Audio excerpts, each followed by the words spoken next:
Last night, I followed my husband after he told me he was working late, again. I trailed his car through the rain, heart pounding, until he pulled into a complex I'd never seen before and disappeared inside. I waited, watching the windows until I saw the lights flick on in a second-floor unit. Something in me snapped. I marched up, picked the lock with the spare key I found in his jacket months ago, and stepped into a world I wasn't supposed to know existed.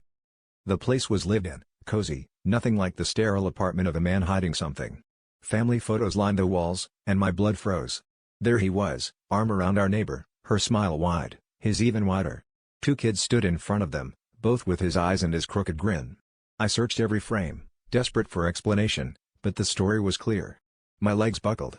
I joked before about how much the neighbor's kids looked like him. Now, the punchline had teeth. I stood in that living room for a full 10 minutes, just breathing and staring. Every late night, every sudden trip, every time he'd rushed out after a text, each memory reshuffled itself into this new, sickening puzzle. My phone buzzed. It was him, saying he'd be home soon.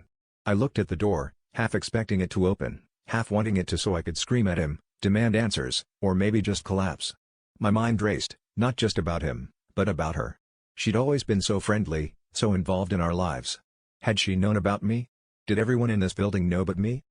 I left, locking the door behind me as quietly as I could, and sat in my car until sunrise. I wanted to confront him, to burn it all down, but instead I drove home and crawled into bed, lying next to him when he finally arrived, smelling faintly of her perfume. I realized I couldn't decide what hurt more, his betrayal, or the fact that part of me envied the way he smiled in those photos, so open, so happy, in a life I was never meant to be part of.